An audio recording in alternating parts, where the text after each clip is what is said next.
تنزیل رب العالمین، یہ اللہ کی طرف سے آیا ہے، نازل بہ الروح الامین، اس کو فرشتہ لے کر کے آیا ہے، اس کو فرشتہ لے کر کے آیا۔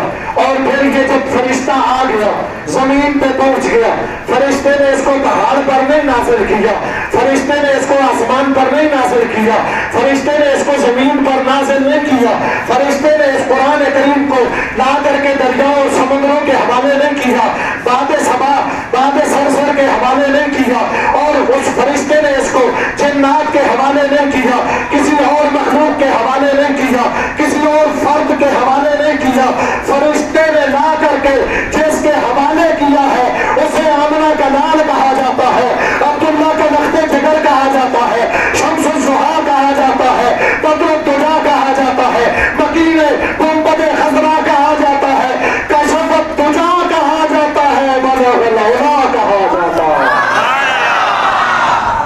یہ کسی پتھر پر نہیں آیا، یہ میرے مصطفیٰ کے دل پر آیا ہے، یہ میرے پیغمبر کے قلب اطہر پر اترا ہے۔ تو تم نے کہا قرآن پاک ہے، میں نے کہا پھر سارے واسطوں کا پاک ہونا ضروری ہے، سارے راستوں کا پاک ہونا ضروری ہے، اور سارے ذرائع کا پاک ہونا ضروری ہے۔ جب میرا مصطفیٰ بھی ایک واسطہ ہے، جب میرا مصطفیٰ بھی ایک راستہ ہے، جب میرا مصطفیٰ بھی ایک ذریعہ ہے، پھر دیکھ اپنے پیغمبر کی شان دیکھ، اپنے نبی کی عظمت دیکھ، اور کہ اللہ نے کیسی پاکی عطا کی ہے، اللہ نے کیسی طہارت عطا کی ہے۔ علماء کہتے ہیں انبیاء سارے معصوم ہوتے ہیں، معصوم کا مطلب پاک ہوتا ہے۔ حضرت آدم بھی پاک ہے، حضرت نوح بھی پاک ہے، حضرت ابراہیم بھی پاک ہے، حضرت موسیٰ عیسیٰ بھی پاک ہے، لیکن ان سارے پاکوں کا جس کو اس دھرتی پہ سردار بنایا گیا ہے اسے محمد مصطفیٰ کہا جاتا ہے۔ میرا نبی بھی پاک ہے، کیا ہے؟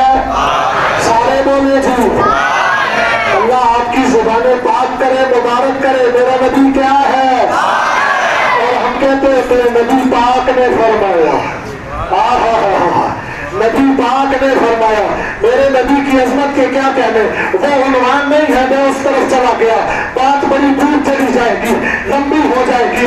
میرا مصطفیٰ پاک ہے، پاکوں کا سردار بنا کر کے اللہ نے مبعوث کر دیا ہے۔ کیسا پاک ہے؟ یہ خود پاک نہیں ہے، اس کا شہر مکہ بھی پاک ہے، یہ صرف خود پاک نہیں ہے، اس کا شہر مدینہ بھی پاک ہے، نہ یہ شہروں کی بات نہیں ہے۔ میرا مصطفیٰ جدھر جدھر سے قدم اٹھا رہا ہے، ہر قدم جدھر جدھر لگ رہا ہے، زمین کا وہ چپا پاک ہو رہا ہے، شہر کی وہ گلی پاک ہو رہی ہے، وہ محلہ پاک ہو رہا ہے، یہاں تک کہ میرے مصطفیٰ کو نے ایسا بنا دیا ہے کہ میرے پیغمبر کا مدینہ بھی پاک ہے، میرے پیغمبر کا پسینہ بھی پاک ہے۔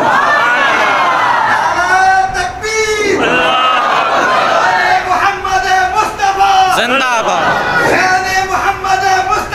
زندہ باد، زندہ باد۔